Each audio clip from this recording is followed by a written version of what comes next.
राधे राधे दोस्तों, मैं शिल्पा हरिवंशी आप सभी का एक बार फिर से स्वागत करती हूँ मेरे चैनल हरिवंशी में। तो दोस्तों, जैसा कि पिछले एपिसोड में हम देख रहे थे कि भगवान श्री कृष्ण कहते हैं कि जो मेरा नित्य निरंतर चिंतन करता है वह मुझे प्राप्त होता है। मनुष्य कितना भी प्रयास कर ले, जब तक वह मेरी शरण में नहीं आता, मेरा चिंतन नहीं करता, तब तक वह मुझे नहीं प्राप्त कर सकता। हजारों युग बीत जाने पर भी वह मुझे प्राप्त नहीं कर सकता। तो ये तो जाना था हमने पिछले एपिसोड में। चलिए आज के एपिसोड में देखते हैं कि इसके आगे हमारे कृष्ण क्या ज्ञान देते हैं। हे पृथानंदन अर्जुन, संपूर्ण प्राणी जिसके अंतर्गत है और जिससे यह संपूर्ण संसार व्याप्त है, वह परम पुरुष परमात्मा तो अनन्य भक्ति से प्राप्त होने योग्य है। ज्ञान मार्ग में तो ज्ञानी पुरुष संसार से छूट जाता है, मुक्त हो जाता है और अपने स्वरूप में स्थित हो जाता है। परंतु भक्ति मार्ग में संसार से मुक्त होने के साथ साथ भक्त को भगवान की तथा उनके प्रेम की भी प्राप्ति हो जाती है।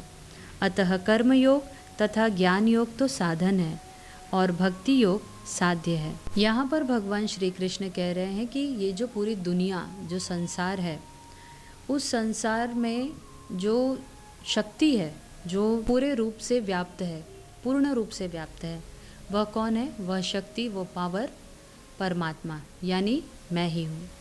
और मुझे तुम कैसे प्राप्त कर सकते हो?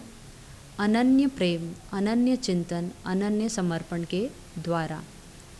तो भगवान बहुत अपना रास्ता भी बता दे रहे हैं कि तुम मुझ तक कैसे पहुँच सकते हो। बस ये हमें पकड़ने की ज़रूरत है।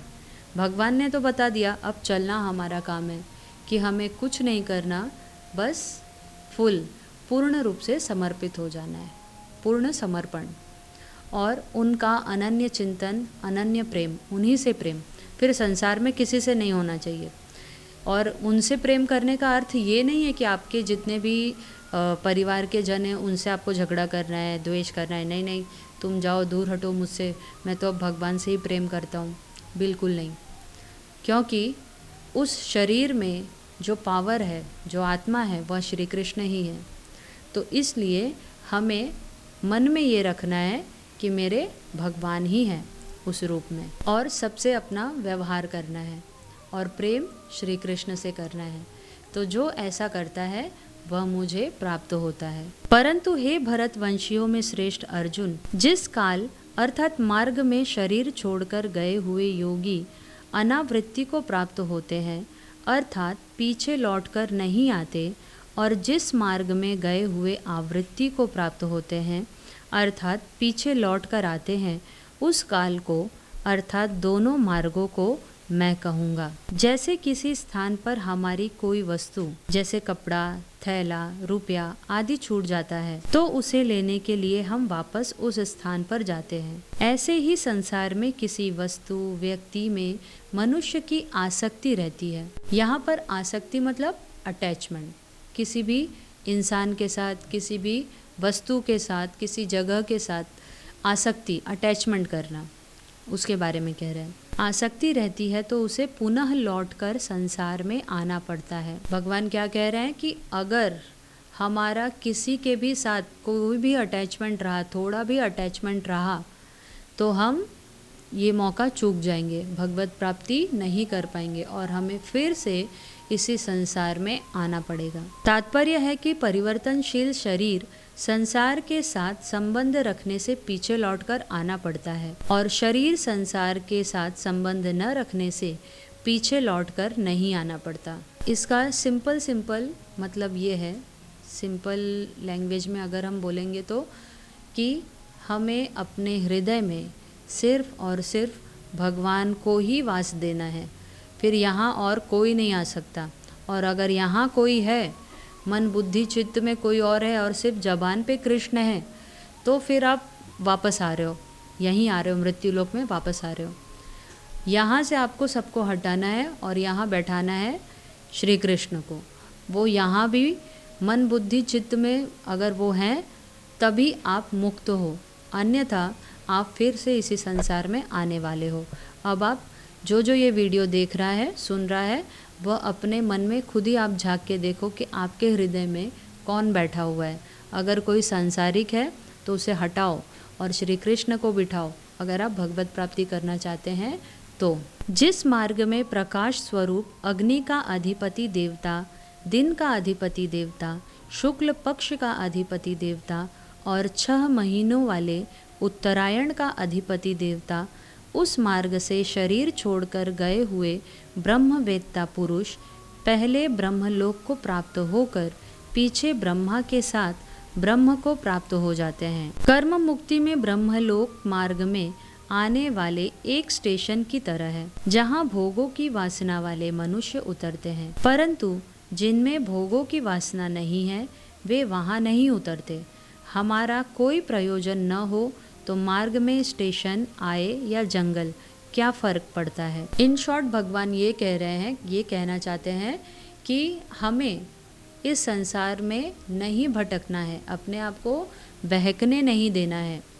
इस संसार में रहना है लेकिन शरीर से, मन बुद्धि चित्त सब भगवान में लगाना है।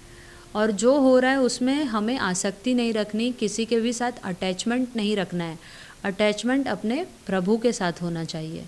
अगर आपका प्रेम सच्चा है तो आप ये कर सकते हैं, और अगर आपका प्रेम संसार में ही है, भगवान सिर्फ ऊपरी ऊपर है, तो आपसे नहीं होगा। जिस मार्ग में धूम का अधिपति देवता, रात्रि का अधिपति देवता, कृष्ण पक्ष का अधिपति देवता और 6 महीनों वाले दक्षिणायन का अधिपति देवता है, शरीर छोड़कर उस मार्ग से गया हुआ योगी सकाम मनुष्य चंद्रमा की ज्योति को प्राप्त होकर लौट आता है, अर्थात जन्म मरण को प्राप्त होता है। क्योंकि शुक्ल और कृष्ण ये दोनों गतियाँ अनादिकाल से जगत प्राणी मात्र के साथ संबंध रखने वाली मानी गई हैं। इनमें से एक गति में जाने वाले को लौटना नहीं पड़ता और दूसरी गति में जाने वाले को पुनः लौटना पड़ता है। आप अगर अपना भारतीय कैलेंडर देखते होंगे तो 2 पक्ष हैं, कृष्ण पक्ष और शुक्ल पक्ष। तो यहाँ पर कह रहे हैं कि जो शुक्ल पक्ष में जाता है, मतलब शरीर छोड़ता है, मृत्यु होती है जिसकी, तो वह फिर वापस नहीं आता, पुनर्जन्म नहीं होता उसका। और जो कृष्ण पक्ष में जाता है तो उसे यहाँ पर मृत्युलोक में फिर से लौटना पड़ता है। हे पृथानंदन, इन दोनों मार्गों को जानने वाला कोई भी योगी मोहित नहीं होता। अतः हे अर्जुन, तू सब समय में योग युक्त समता में स्थित हो जा। भोग तथा संग्रह की कामना करने वाला मनुष्य ही मोहित होता है, अर्थात जन्म मरण में जाता है। शुक्ल और कृष्ण मार्ग को जानने वाला मनुष्य निष्काम हो जाता है, यानी निष्काम योगी हो जाता है। इसलिए वह जन्म मरण में नहीं जाता, अर्थात कृष्ण मार्ग को प्राप्त नहीं होता। योगी भक्त इसको वेदों में, यज्ञों में, तपों में तथा दान में जो जो पुण्य फल कहे गए हैं, उन सभी पुण्य फलों का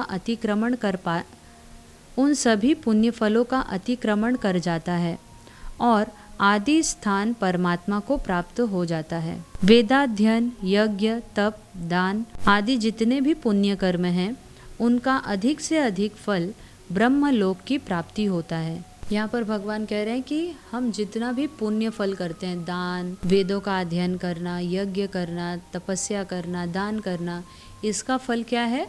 ब्रह्मलोक की प्राप्ति। ब्रह्मलोक में हम जाते हैं जो ये सब किया रहता है जीवन में।